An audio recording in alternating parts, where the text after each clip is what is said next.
بنت عمرها 17 سنة، أبوها اللي كان السند الوحيد في حياتها يموت فجأة، والأم اللي المفروض تكون الأمان ليها راحت اتجوزت بعد شهور قليلة من موت الأب وطردتها من البيت. البنت اللي عمرها 17 سنة فجأة كده بتلاقي نفسها في الشارع. كل ده كان مجرد بداية لحياة أقسى من كده بكتير. القصة دي أثرت فيا جدا وأنا بكتبها، أثرت فيا كإنسان وخلتني أحس بحجم الألم الحقيقي اللي اتحملته بنت بالعمر ده لوحدها من غير سند، وإن قد إيه إن القسوة ممكن تهد حياة من قبل حتى ما تبتدي. 2014 في محافظة الجيزة بالتحديد في منطقة الهرم، بنت اسمها رحمة عندها 14 سنة بتعيش مع والدها ووالدتها. رحمة هي البنت الوحيدة ملهاش اخوات، وعلشان هي بنت وحيدة عاشت في حضن أبوها اللي كان شايفها بالدنيا كلها، وفعلا كان متعلق بيها بشكل مش طبيعي لدرجة إنه كان ممكن يضحي بأي حاجة في سبيل إنه يشوفها سعيدة. رحمة كانت شايفة إن حياتها كلها هي والدها اللي اداها من الدلع والحنان، وكان دايما شايفها طفلة صغيرة مهما كبرت، وكان سندها في كل حاجة. أما والدتها فكانت عكس ده تماما. كل اللي كان فارق معاها هي راحتها الشخصية، أنانية جدا وما بتفكرش غير في نفسها وبس. حتى بنتها ما كانتش فارقة معاها، وحقيقي رحمة كانت شايفة إن والدها هو الشخص الوحيد اللي بيحبها في الدنيا دي، وكأنه ليها هو الأب والأم في نفس الوقت، اللي كان بيحاول على قد ما يقدر إنه يعوضها إهمال أمها الأنانية. ويعدي سنين على الوضع ده لحد ما نوصل ل 2007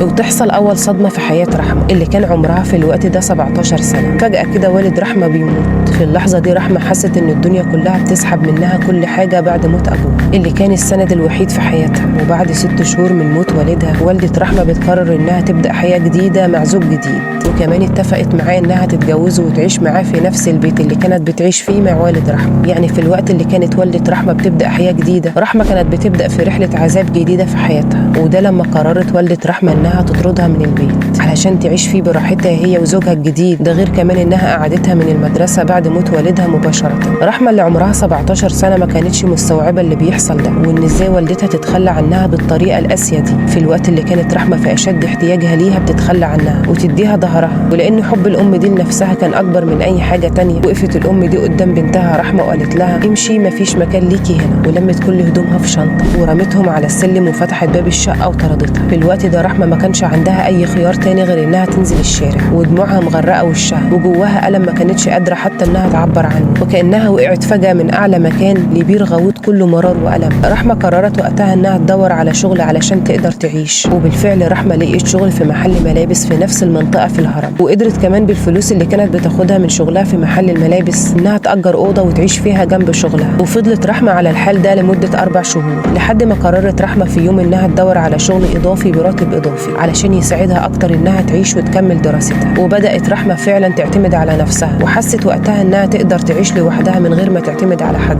وفي خلال ال4 شهور دول والدة رحمة ما حاولتش مرة تسأل عنها ولا تعرف هي عايشة إزاي. ويمر كمان 3 شهور ورحمة بتدور على شغل تاني يساعدها في مصاريفها ويكون قريب من الأوضة اللي ساكنة فيها، لحد ما جه اليوم اللي شخص من نفس المنطقة اسمه حامد بيعرض على رحمة تيجي كل يوم بعد ما تخلص شغلها في محل الملابس عشان تساعد مراته في شغل البيت. وقال لها كمان إنه هيديها راتب شهري قد اللي بتاخده من شغلها في محل الملابس مرة ونص. رحمة وافقت بسرعة من غير ما تتردد لحظة، وبالفعل رحمة كانت بتخلص شغلها في محل الملابس كل يوم وتطلع على بيت حامد علشان تساعد مراته في شغل البيت. واستمر الحال ده لمدة 20 يوم. وفي يوم رحمة بتروح لبيت حامد علشان تروق البيت زي كل مرة، لكنها أول ما دخلت حست إن في حاجة مش طبيعية، وإن البيت ساكت ومفيش فيه حد، لا مراته ولا ولاده. رحمة وقتها ارتبكت وحست بخوف. حامد في الوقت ده قام بسرعة وطمنها وقال لها بكل هدوء ما تخافيش، هم خرجوا وزمانهم راجعين. رحمة وقتها كملت شغلها عادي، لكنها ما قدرتش تنسى شعورها بالخوف اللي كان ملازمها طول ما هي بتنظف في البيت. وبعد شوية حامد بينادي عليها علشان تشرب العصير وترتاح شوية من الشغل. هي استغربت وفضلت مترددة، لكنه كان هادي جدا وحسسها وقتها انه مفيش حاجة تخوف، وشربت العصير وهي مش عارفة انه حاطط فيه مخدر. رحمة وقتها ما لحقتش تكمل الكوباية وبدأت الدنيا تلف بيها وجسمها يتقل وفقدت الوعي تماما. وبعد نص ساعة رحمة صحيت لقيت نفسها على السرير، ولما فاقت حست بالصدمة لما فهمت اللي حصل، وفضلت تصرخ وتعيط بصوت مكتوم جواها خوفا من الفضيحة. وبعد شوية دخل عليها حامد ولقاها منهارة من العياط،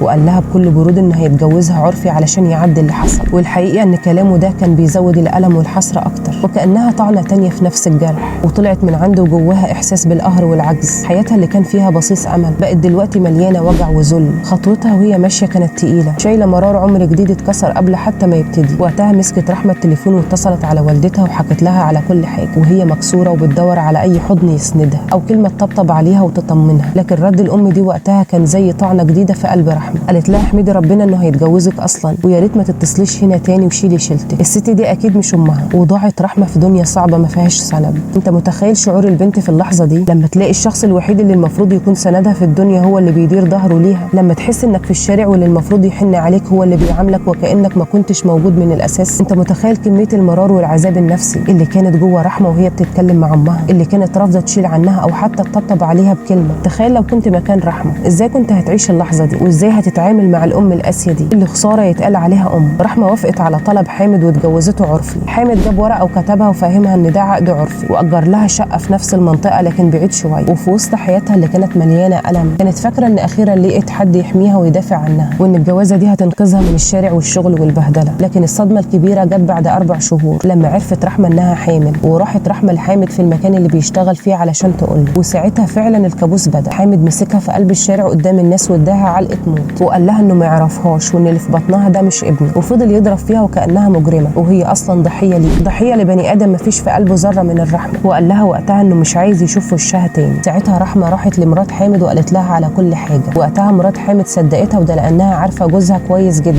وعارفه كمان انه يعمل كده. وبالفعل مرات حامد وقفت قصاده وقالت له يكتب كتابه على رحمه، وكمان يكتب اللي في بطنها باسمه. لكن حامد رفض ومسكها هي كمان وضربها. ورجعت رحمه تاني للشارع، ومسكت رحمه التليفون لتاني مره واتصلت على والدتها وحكت لها على كل حاجه. وقتها والده رحمه قالت لها شيلي نفسك، وقفلت السكه في وشها. وبعد يومين وفي اليوم الثالث شخص اسمه حسين ساكن في نفس المنطقه، عنده 65 سنه وبيشتغل جزار، وعنده بدل المحل 2، وظروف الماديه كويسه جدا، عايش لوحده وولاده كلهم متجوزين. حسين عرض على رحمه يتجوزها رسمي، ووعدها انها لما تولد اللي في بطنها هيكتبه باسمه، وفهمها انه اللي في بطنها ده ملوش ذنب في اي حاجه حصلت. وقتها رحمه شافت في العرض ده طوق نجاه اخير، ووافقت بسرعه من غير ما تفكر. وقتها رحمه حست انها اخيرا لقيت السند والامان، وبدات رحمه فعلا حياه جديده فيها امل بعيد عن الذل اللي شافته مع حامد. رحمه بعد ما اتجوزت من حسين الجزار بدات والدتها تظهر فجاه في حياتها من جديد، وبدات فعلا تتصل على رحمه كل يوم بحجه انها بتطمن عليها هي واللي في بطنها. لكن كان واضح جدا ان سبب الظهور المفاجئ ده مش حب لبنتها اللي طردتها في الشارع، وان سبب ده طمعها في فلوس حسين جوزها. ويعدي 5 شهور ورحمه تولد ابنها في اواخر سنه 2007. واتفاجئت رحمه وقتها ان حسين جوزها غير رايه ورفض تماما انه يسجل الطفل باسمه زي ما وعدها، لانه خاف من ولاده اللي ضغطوا عليه علشان الورث، وكانوا رافضين تماما انه يجي طفل مش من صلب والدهم ويشاركهم في الورث. وحست رحمه وقتها انها وقعت في فخ تاني اصعب من الاول. جوزها اللي كانت مفكراه انه اخر فرصه ليها في الحياه بعد كل اللي مرت بيه فجاه كده بيتخلى عنها وعن وعده ليها طول فتره الحمل. رحمه بعد ما قدرت انها تمشي على رجليها خدت ابنها وراحت لحامد، وكانت متوقعه ان قلبه هيحن لما يشوف الطفل ويوافق انه يسجله باسمه. لكن اللي يحصل عكس ما توقعت تماما. حامد لما شافها مسكها وضربها في الشارع، وقال لها لتاني مره انه مش عايز يشوف وشها تاني، وان الولد ده مش من صلبه، وانها جايه تتبلى عليه. في الوقت ده رحمه كانت واقفه متجمده في مكانها، وهي شايله ابنها اللي ملوش ذنب في الدنيا، وهي مش قادره تستوعب ان باب الامل الاخير قفل في وشها، وكأن حد طعنها في قلبها 1000 طعن. ورجعت رحمه وهي شايله ابنها، وهي خايفه عليه من واقع هو ملوش ذنب فيه، وكانت متاكده في اللحظه دي وعارفه ان الايام اللي جايه كلها وجع.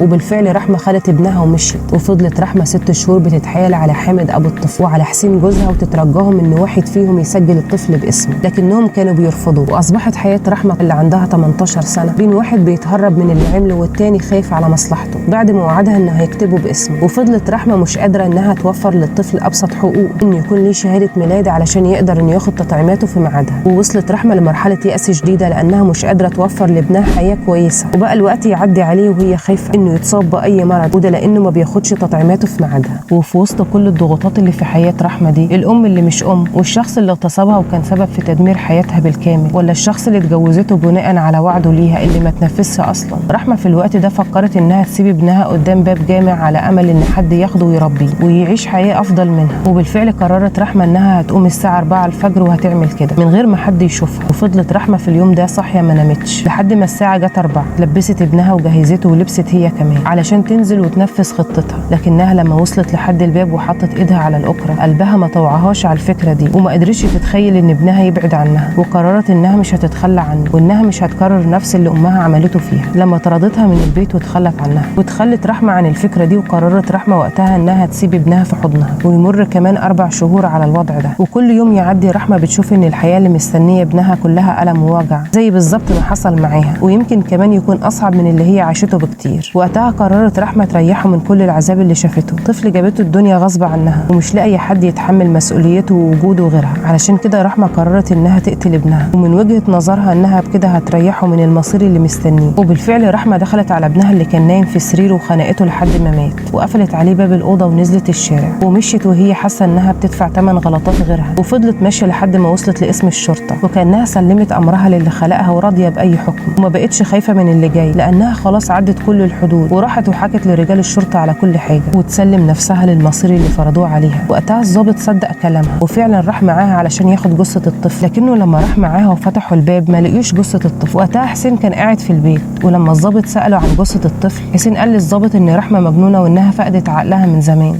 وان دي تهيؤات بتجيلها كل فترة. ولأن الضابط كان مصدق رحمة في كل كلمة قالتها ضغط على حسين لحد ما اعترف بكل حاجة. حسين قال لرجال الشرطة انه لما دخل البيت ولقى الطفل مقتول وجثته موجودة على السرير اتصل وقتها على والدة رحمة وقال لها تيجي بسرعة عشان تاخد الجثة وتخلصوا منها. وبالفعل والدة رحمة جت بسرعة وخدت جثة الطفل ودفنتها في مقابر للصدقة. الشرطة قبضت عليهم كلهم، حسين وحامد ووالدة رحمة، وراحوا على المقابر وطلعوا جثة الطفل، وتبين فعلا ان الوفاة بسبب الخنق. في الوقت ده رحمة كان عندها 18 سنة، يعني قانونا هي طفلة واكيد مش هيطبق عليها حكم الاعدام. اما عن حامد وحسين ووالدة رحمة اكيد هيطبق عليهم اقصى عقوبة لانهم شركاء في الجريمة اللي دمرت حياة طفلة واخدت حياة طفل بريء ملوش ذنب. فعلا كل واحد فيهم مشارك في مأساة ما كانش ليها اي مبرر، وللاسف دفع الثمن فيها طفل ملحقش يعيش، وبنت عمرها اتحطم بالكامل بسبب القسوة والانانية.